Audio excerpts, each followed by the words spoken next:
Hey guys, welcome back to your own academy, that is Achievers Academy. I am your friend, your guider Nisha Sharma. So as usual start करते हैं अपनी एक video एक number का question. आज का जो टॉपिक है ये बहुत ही ज़्यादा इंपॉर्टेंट है, छोटा सा है लेकिन कंफर्म है यहाँ से क्वेश्चन एग्जाम में आएगा. तो रीट के एग्जाम है आजकल, तो रीट को लेके ये टॉपिक बहुत ही इंपॉर्टेंट है, हर बार एक क्वेश्चन आया हुआ है. तो आपने नाम सुना होगा चैप्टर का समायोजन, एडजस्टमेंट, सम आयोजन. सम मीन्स भली प्रकार से, अच्छी प्रकार से. आयोजन मीन्स व्यवस्था करनी, सिस्टम बनाना. तो भली प्रकार से व्यवस्था करना, सिस्टम बनाना, इट्स कॉल्ड समायोजन. Everybody knows. अच्छी प्रकार से व्यवस्था करना, सिस्टम बनाना, तो ये चीज़ क्या कहलाता है बच्चे? समायोजन कहलाता है. ठीक है, क्या कहलाता है? समायोजन. बट समायोजन से हमारे यहाँ कभी भी क्वेश्चन नहीं आते एग्जाम में. एग्जाम में जो क्वेश्चन आता है वो असमायोजन से आता है. क्वेश्चन कभी भी समायोजन से नहीं आता, क्वेश्चन आता है असमायोजन से, जिसको आप बोलते हैं अनएडजस्टमेंट, है ना. अनएडजस्टमेंट से जो है क्वेश्चन आता है एग्जाम में, ना कि आपको एग्जाम में क्वेश्चन आता है समायोजन से. आप समझते हैं अनएडजस्टमेंट क्या होता है, असमायोजन क्या होता है. जब भी मैं इस लेसन को पढ़ाती हूँ मुझे एक बहुत बेहतरीन सा एग्जाम्पल याद आ जाता है. एक दिन मैं ऐसे ही क्लास में पढ़ा रही थी तो मैंने बच्चों से पूछा भाई समायोजन क्या होता है. तो एक लड़की ने खड़ी होकर बोला कि मैडम मैं शादी से पहले गैस पे बहुत अच्छे तरीके से रोटी वोटी पकाती थी, अपने घर में ऐश करती थी, ससुराल में आके चूल्हे पे रोटी पका रही हूँ. समायोजन है मैडम, परिस्थिति के हिसाब से मैंने अपने आप को एडजस्ट कर लिया, दिस इज समायोजन. फिर मैंने बच्चों से कहा भाई असमायोजन क्या होता है, ये अनएडजस्टमेंट क्या होता है. तो क्या मज़ा आया पूरी क्लास में. एक लड़का पीछे बैठा था, पीछे से खड़ा हो गया, कहता जी मेरी गाड़ी ना गैस पे पका हुआ है ना चूल्हा पे पका हुआ है, वो हो गया असमायोजन. कहने का मतलब किसी भी परिस्थिति से जब अपने आप को एडजस्ट ही ना कटाए, भाई ना गैस पे पकाए ना चूल्हे पे पकाए, ठाके न्यारी हो जाए, तो वो है असमायोजन. कहने का मतलब जब आप परिस्थिति के अकॉर्डिंग अपने आप को एडजस्ट नहीं कर पाते, असमायोजन. बट ये तो रही सिंपल लैंग्वेज में. साइकोलॉजिकल लैंग्वेज में असमायोजन क्या होता है? जब सिचुएशंस आपके सामने प्रेजेंट होती हैं और आप उनमें एडजस्टमेंट नहीं कर पाते, तालमेल नहीं बिठा पाते और आपको एक मेंटली मतलब दुख सा होने लग जाता, आप एक अब नॉर्मल सा बिहेवियर करने लग जाते हो, तो वो स्थिति साइकोलॉजिकल लैंग्वेज में क्या होती है भाई? असमायोजन. तो यहाँ से जो क्वेश्चन आता है, असमायोजन से रीज़न आ जाते हैं. असमायोजन के रीज़न मतलब असमायोजन किन कारणों से होता है, क्या रीज़न होता है, मतलब क्या एस्पेक्ट्स आप कह सकते हो असमायोजन के, मतलब क्या एस्पेक्ट होते हैं असमायोजन के, क्या रीज़न होते हैं, या यू कैन से क्या प्रॉब्लम्स होती हैं, कुछ भी आप कह सकते हो. तो सबसे पहला जो असमायोजन होता है उसका मतलब वो होता है कॉन्फ्लिक्ट, द्वंद्व की वजह से. वेरी वेरी इंपॉर्टेंट है, यहाँ से क्वेश्चन बना है काफ़ी बार. सबसे पहले जो असमायोजन होता है वो कॉन्फ्लिक्ट से होता है, द्वंद्व से होता है. अब क्वेश्चन आता है द्वंद्व क्या होता है, कॉन्फ्लिक्ट क्या होता है. द्वंद्व होता है जब आपके सामने दो चीज़ें हों और आपको दो में से किसी एक को चूज करना पड़े, this is called conflict. Conflict होता है, ध्यान रखना, प्रेजेंट की दो सिचुएशंस हैं आपके सामने, दो में से आपको किसी एक को चूज करना पड़े, तो ये चीज़ क्या होती है? कॉन्फ्लिक्ट होती है. ये चीज़ क्या होती है? कॉन्फ्लिक्ट होती है. जैसे कि आपका एक ही दिन सीटेट का पेपर है, सेम डे एस्टेट का एग्जाम है, सेम डे रीट का एग्जाम है, यू आर टोटली कन्फ्यूज. वैसे दो चीज़ों में होती है कि वो कॉन्फ्लिक्ट होता है ना. अपने घर में भी शादी है, ससुराल में भी शादी है, कॉन्फ्लिक्ट होता है, ये वाली अटेंड करूँ या ये वाली. जी तो कहेगा घर वाली कर, मज़े कर, ससुराल में रिस्ट्रिक्शन में रहेगी, बट भाई रिस्पॉन्सिबल ससुराल की तरफ ज़्यादा होते हैं हम, तो ससुराल की अटेंड करेंगे. तो कहने का मतलब कॉन्फ्लिक्ट होता है जब दो सिचुएशंस आपके सामने हैं और आपको ये नहीं समझ आता मैं ये वाली चूज़ करूँ या ये वाली चूज़ करूँ. ठीक है, ये करूँ या वो करूँ, ये कैसी मुश्किल है, वो वाली स्थिति क्या होती है? कॉन्फ्लिक्ट. बट यहाँ से जो क्वेश्चन आता है ना वो ये आता है, ये जो कॉन्फ्लिक्ट होता है ना इसके तीन टाइप होते हैं, या ये वाला क्वेश्चन बनता है एग्जाम में. कॉन्फ्लिक्ट के तीन टाइप होता है. सबसे पहला जो टाइप होता है ये होता है अप्रोच कॉन्फ्लिक्ट. अप्रोच कॉन्फ्लिक्ट, जिसको हिंदी में बोलते हैं ग्राह्य, कुछ ऐसा ही होता है इसका हिंदी, ग्राह्य द्वंद्व. अप्रोच कॉन्फ्लिक्ट, जिसको हिंदी में बोलते हैं क्या भाई? ग्राह्य द्वंद्व बोलते हैं इसको. ठीक है, अब इसके अंदर क्या होता है, अप्रोच कॉन्फिडेंस के अंदर आप में ना दो चीज़ें होती हैं.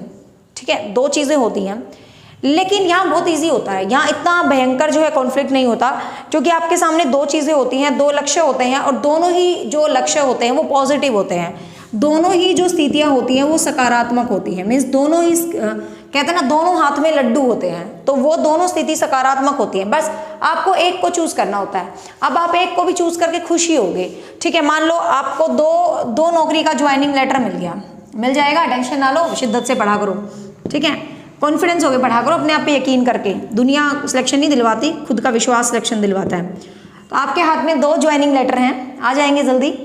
अब आप ये सोचो यार मैं रीट में भी लग गया और मैं चलो हरियाणा का बच्चा है, अब हरियाणा का बच्चा है वो रीट में लग गया या यूपी में लग गया।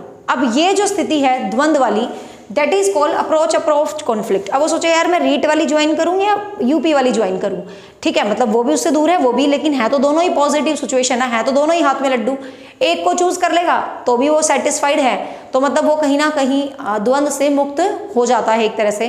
तो मीन्स अप्रोच कॉन्फ्लिक्ट में क्या होता है, आपको दोनों ही सिचुएशंस आपके हिसाब से क्या होती हैं भाई, पॉजिटिव होते हैं और आप किसी एक को चुन लेते हैं। जैसे आपको 2 मूवीज लगी हैं, एक मूवीज लगी है, एक जगह ड्रामा लगा है, घर वाले कहते हैं चलो मूवी देखने जाएं, आप सोचते हो यार ड्रामा देखने जाएं, लेकिन बुरा तो कुछ भी नहीं है यार, कहीं भी चले जाएंगे मज़ा तो वहीं आना है, ठीक है ना।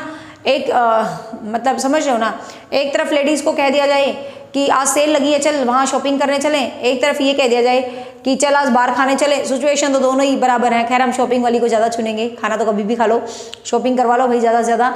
तो कहने का मतलब क्या है, ये सिचुएशंस होती हैं, ये होता है approach conflict, got it.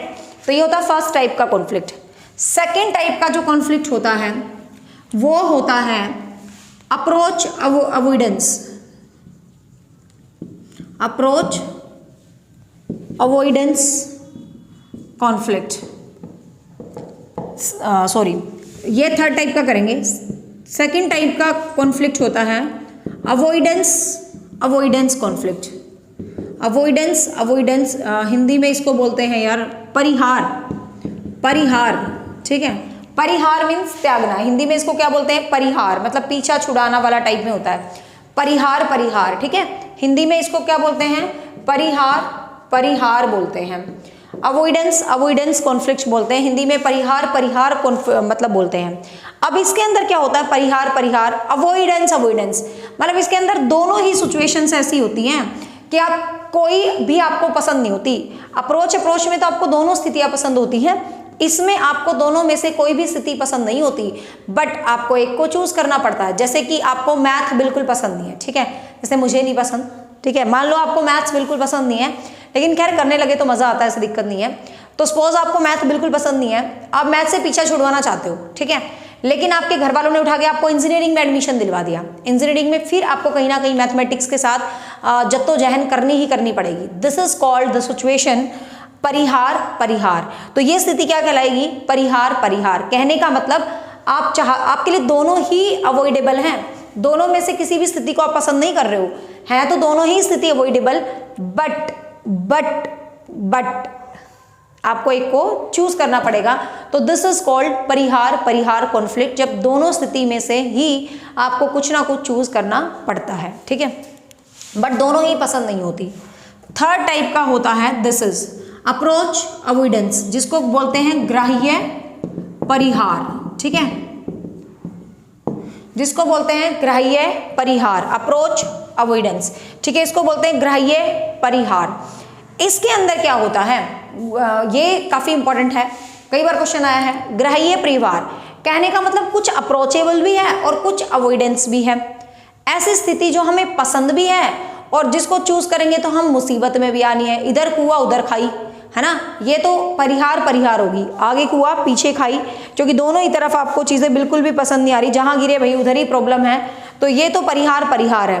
But approach avoidance के अंदर क्या होता है माय डियर, इसके अंदर आपको चीज पसंद है लेकिन वो अवॉइडेंसेबल है। जैसे कि लव मैरिज वाला एग्जांपल ले लो, अब भाई आपको लव मैरिज करनी है, ठीक है, आपके लिए तो ये अप्रोचेबल है क्योंकि आप तो खुश हो, आप तो सपने बुन रहे हो सुनहरे जीवन के आगे पता नहीं क्या होगा, ठीक है, पेरेंट्स जो चूज करते हैं अच्छा ही करते हैं, खैर वो तो सबकी अपनी चॉइस होती है, time has change, but I am just saying कि अप्रोच, ठीक है, किसी का मतलब अब है भाई शादी करनी है, लेकिन सीधी अवॉइडेंस है, घर वाले तो तुम्हारी जान खा रहे ना, इंटरकास्ट लेके आया ना, फिर देखना तेरा क्या हाल करूंगा मैं, तो मीन्स ये जो कॉन्फ्लिक्ट होता है, अब भाई मैं तो फंस गया, अब अपने मम्मी पापा से भी प्यार है और उससे भी प्यार है, अब मैं क्या करूं भैया।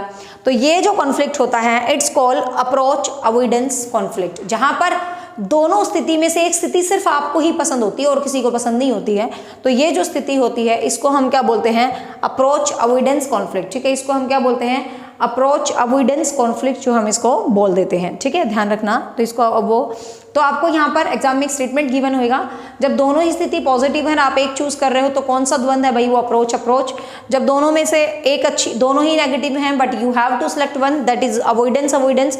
दोनों में से एक पॉजिटिव है लेकिन वो आपके तरीके से पॉजिटिव है, दूसरे के लिए पॉजिटिव नहीं है, उसका दूसरा अंत आपको, मतलब कहने का मतलब कुछ खुशी पालोगे तो भी आपको दुख ही मिलेगा। आप अपनी मर्जी से शादी कर लोगे तो भी आप अपने घर वालों से दुखी ही रहोगे।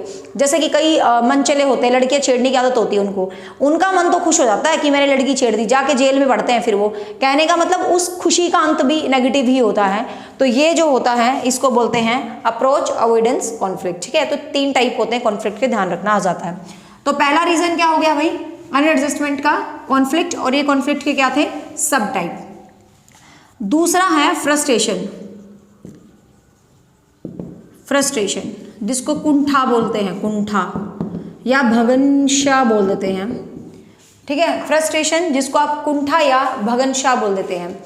अब फ्रस्ट्रेशन के अंदर क्या होता है, फ्रस्ट्रेशन में होता है कि आप जो आजकल हम स्थिति फेस कर रहे हैं, जब हमें किसी चीज़ की बहुत ही ज़्यादा एक्सपेक्टेशंस होती हैं कि यार मेरी ये वाली इच्छा है ना, बस मतलब पूरी हो जाए, मेरी तो ज़िंदगी बन जाएगी, मैं ये करूँगा। जैसे कि सिंपल सा एग्जांपल है, हम अपने आप से ही लेके चलते हैं। आजकल आप लोगों को जॉब का है, मतलब बहुत ज़्यादा आप तैयारी करते हो, आप मेहनत करते हो, आप एग्जाम पास करते हो, फिर आपको लगता है यार मेरा सिलेक्शन हो जाना चाहिए, खुदा ना खास्ता कुछ ऐसी चीज़ें हो जाती है कि आपका सिलेक्शन रह जाता है। तो वो जो स्थिति होती है डेट इज कॉल्ड फ्रस्ट्रेशन। मतलब फ्रस्ट्रेटेड इंसान कब होता है, जब आपकी कोई विशेष इच्छा अधूरी रह जाती है, जिसके लिए आपने बहुत सपने सजाए होते हैं, और आजकल ये सपने हम सिर्फ नौकरी के लिए सजाते हैं, मुझे लगता है बाकी जो मेरे पढ़ने वाले स्टूडेंट्स हैं किसी और चीज़ के लिए सपना सजाते हो, तो फिर नौकरी का सपना पूरा होने वाला नहीं है। तो एक ही सपना सजाओ नौकरी का, लेकिन नौकरी सब कुछ नहीं होती लाइफ में। सच बताऊँ ना, आगे बढ़ने के बहुत तरीके होते हैं। नाउ आई फील दैट कि ऐसा कुछ नहीं है कि गवर्नमेंट जॉब ही सब कुछ होती है, बट अब तो सिचुएशन चेंज लगती है कि गवर्नमेंट जॉब के बिना भी इंसान बहुत अच्छा जीवन में कर सकता है। अपने अंदर कैलिबर होना चाहिए, टैलेंट होना चाहिए, ठीक है। तो कहने का मतलब क्या है, but I am just giving you example. आप तैयारी करो, जॉब करो, आई एम विद यू, ठीक है। तो फ्रस्ट्रेशन का मतलब समझ के, जब आपको कोई बहुत विशेष इच्छा अधूरी रह जाती है तो वो सिचुएशन होती है फ्रस्ट्रेटेड, और वो आपको क्या कर देती है, अनएडजस्ट कर देती है, असमायोजित कर देती है। एक चीज होती है स्ट्रेस, दबाव। दिखने में सारी चीजें सेम लग रही हैं पर थोड़ा थोड़ा अलग है स्टेटमेंट में। आपको स्टेटमेंट ही गिवन होगी और नीचे 4 ऑप्शंस गिवन होंगे और आपको फाइंड आउट करना है। अब स्ट्रेस का मतलब होता है दबाव। अब दबाव क्या होता है, दबाव, प्रेशर, जब आपके लिए हार जीत सेल्फ रेस्पेक्ट का इशू बन जाता है। थोड़ा सा समझना, इन दोनों में फर्क है। स्ट्रेस क्या होता है, जब हम ओवर स्ट्रेस ले लेते हैं, मतलब किसी चीज को हम एक्स्ट्रा अपने ऊपर बर्डन बना लेते हैं, और मतलब इतना स्ट्रेस ले लेते हैं जिंदगी में कि भाई मैं तो जीऊंगी या मरूंगी, हार जीत मेरे लिए तो बस सब कुछ है, ठीक है ना। जब आप अपनी हार जीत को अपनी सेल्फ रेस्पेक्ट का विषय बना लेते हो, जीने मरने का विषय बनाते हो, दैट इज कॉल्ड स्ट्रेस। और मुझे एक इवेंट है और मुझे याद आ जाता है, एग्जाम्पल्स मैं हमेशा अपनी लाइफ से कनेक्ट करके ही देती हूँ।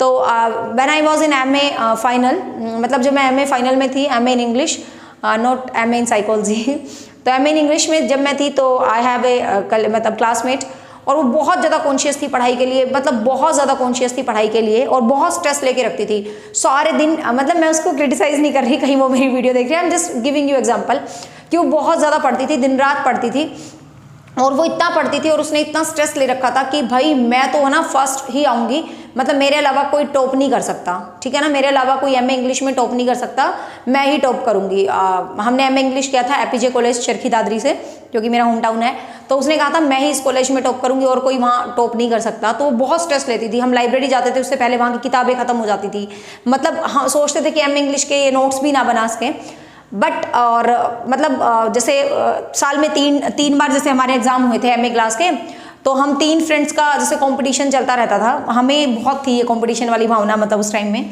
टचवुड फर्स्ट से लेके एमए तक फर्स्ट ही आते रहे हैं। तो एक फ्रेंड पहले टर्म में फर्स्ट आ गई, दूसरी फ्रेंड दूसरे टर्म में फर्स्ट आ गई, तो सबने कहा कि नाम नहीं बता रही, सबने कहा कि अब की बार तो निशा की टर्न है, निशा ही फर्स्ट आएगी। तो उस लड़की ने क्या कहा, स्ट्रेस ले रखा था बहुत ज़्यादा, उसने कहा कि निशा फर्स्ट आ गई ना तो मैं सुसाइड कर लूँगी। मतलब उसने इतनी बड़ी बात अनाउंस कर दी थी कि यदि निशा फर्स्ट आ गई ना तो मैं भरी क्लास के आगे कहती हूँ मैं सुसाइड कर लूँगी, बट किसी भी फॉर्म में ही फर्स्ट नहीं आएगी, मैं ही फर्स्ट रहूँगी। तो ये थी सिचुएशन स्ट्रेस की, ठीक है। And the final result, I am the topper, not only my college, even Bhiwani district में मेरी पोजीशन थी एमए इंग्लिश में। तो कहने का मतलब, और फिर मेरी दूसरी वाली फ्रेंड के ब्रदर का उसी टाइम फ़ोन आया कि दीदी उनको कह दो ना सुसाइड कर ले। तो कहने का मतलब ऐसे स्ट्रेस नहीं लो। खैर उसने कुछ नहीं किया, मैंने उसको फ़ोन किया कि ऐसा कुछ मत करना भाई, मैं तो गलती से फर्स्ट आ गई, डिजर्व तो तू ही करती थी। तो कहने का मतलब क्या है, I am just giving you example कि स्ट्रेस ये चीज़ होती है, जब आपके लिए हार जीत जीने मरने का विषय बन जाए तो ये चीज़ क्या कहलाती है, स्ट्रेस कहलाती है। समझ गए ना। तो स्ट्रेस से भी हम बहुत ज़्यादा वो अनबैलेंस्ड हो गई थी, बट हमने मैनेज कर लिया था उसको, ठीक है। तो आपको कभी भी स्ट्रेस नहीं लगना, मज़े करो ज़िंदगी में। लेकिन अब ये डिग्रियाँ कोई काम की नहीं है, ठीक है। एनएग्जाइटी होता है दुश्चिंता, ठीक है। एनएग्जाइटी होता है दुश्चिंता, ये भी कारण होता है। एनएग्जाइटी, दुश्चिंता क्या होती है, बुरी वाली चिंता। बुरी वाली चिंता का मतलब क्या है, ध्यान से सुनना। ये जो एनएग्जाइटी है और कॉन्फ्लिक्ट है सेम ही होता है। फर्क क्या होता है, ये प्रेजेंट सिचुएशन में होता है, कॉन्फ्लिक्ट प्रेजेंट सिचुएशन में होता है। जो एनएग्जाइटी होता है, जो तनाव होता है, वो पास्ट और प्रेजेंट के बीच होता है, ठीक है। मतलब कहने का मतलब कुछ चीज़ है, कुछ ड्रीम्स है आपके पास्ट में, बट वो आपके अनकॉन्शियस माइंड में खत्म हो गए। प्रेजेंट में आपको फिर सिचुएशंस मिली उन ड्रीम को पूरा करने के लिए, लेकिन घर के ऐसे प्रेशर्स हैं कि आप उन ड्रीम्स को पूरा नहीं कर पा रहे। तो ये जो स्थिति होती है डेट इज कॉल्ड एनएग्जाइटी। ये स्थिति क्या होती है, ये स्थिति एनएग्जाइटी कहलाती है, मतलब दुश्चिंता कहलाती है। कहने का मतलब जब ये दिया हो ना, दो स्थितियां हैं वर्तमान की, उसमें इंसान कंफ्यूज है तो कॉन्फ्लिक्ट आएगा। लेकिन एक पास्ट की स्थिति है और एक प्रेजेंट की स्थिति है और फिर इंसान कंफ्यूज है तो उसके अंदर एनएग्जाइटी आएगी, उसके अंदर क्या आएगी भाई, दुश्चिंता आएगी, ठीक है। एक होता है टेंशन, तनाव। तुम्हें तो हर चीज का तनाव हो जाता है ना। साइकोलॉजिकल भाषा में तनाव अलग होता है। देखो देखने में सारे शब्द सेम लग रहे थे, बट सबका अलग अलग मन है, सबका अलग अलग मीनिंग है। मतलब अब तनाव, तुम्हें तो हर चीज का टेंशन है। रात को शादी में जानी है, थ्रेडिंग नहीं बनी लड़कियों को तो टेंशन हो जाती है। भाई घर में फंक्शन है, मैं तो मेरी साड़ी तैयार नहीं है तो टेंशन है। कहने का मतलब हम तो दुनिया भर की बातों पे टेंशन ले लेते हैं, लेकिन सही साइकोलॉजिकल भाषा में क्या होती है टेंशन, कि आपके सामने कोई सिचुएशन है और आप उस सिचुएशन के अकॉर्डिंग रेडी नहीं हो, आप उस सिचुएशन के अकॉर्डिंग तैयार नहीं हो, तो वो चीज़ क्या कहलाती है, वो चीज़ कहलाती है टेंशन, वो चीज़ कहलाती है तनाव। मीन्स जो स्थिति है, जब आप उस स्थिति के लिए तैयार नहीं होते तो वो सिचुएशन क्या कहलाती है, तनाव कहलाती है, ठीक है। जब आप स्थिति के लिए तैयार नहीं होते तो वो सिचुएशन क्या कहलाती है बच्चे, तनाव कहलाती है, टेंशन कहलाती है। जैसे कल आपका पेपर है, आपके हाथ में अब रोल नंबर नहीं है, दैट इज कॉल्ड टेंशन, ठीक है। तो ये दिखने में सारे वर्ड सेम थे, कॉन्फ्लिक्ट, द्वंद, टेंशन, फ्रस्ट्रेटेड, एंजाइटी, लेकिन सबका मीनिंग बिल्कुल क्वाइट अलग अलग था। तो आपको एक स्टेटमेंट गिवन होगी और आपको फाइंड आउट करना है कि which one is the right statement, ठीक है। Is the part 1 about this. आगे फिर करेंगे किसी और वीडियो में। होप सो आपको ये वीडियो अच्छी लगी। भाई मुझे कमेंट करके बता दिया करो पढ़ाई में मज़ा आता है या नहीं आता। साथ में आपको पता है अचीवर एकेडमी ऐप आ चुका है भाई, अपना भी अचीवर एकेडमी, अपना पर्सनल ऐप अचीवर्स एकेडमी। जो मेरे चैनल का लोगो है वही मेरे ऐप का लोगो है। वहाँ पर आपको सभी के सभी कोर्स अवेल हैं। आपको यदि साइकोलॉजी कंप्लीट करनी है, UP TET, C TET, REET, KVS, DSSB या पूरे batches, complete syllabus, complete batches आपको अचीवर एकेडमी ऐप पर मिल जाएंगे। आप लिंक डिस्क्रिप्शन और कमेंट में दिया है, डाउनलोड कर लीजिए। जो बच्चे पहली बार मेरे चैनल से जुड़े हैं, मैं बता दूं मेरा चैनल डेडिकेटेड है टीचिंग एग्जाम्स और स्पेशली हरियाणा HSSC एग्जाम्स, और आपको हर टीचिंग एग्जाम की एक रिलायबल सी प्रिपरेशन मिलेगी। चाहे वीडियो छोटी है, बट मैं हमेशा एक ही गारंटी देती हूँ, एक वीडियो हमेशा एक नंबर की होगी। And don't forget to like, don't forget to comment and don't forget to share the video. पहली बार जुड़े हैं तो सब्सक्राइब भी कर लें। Bye bye, take care, thank you.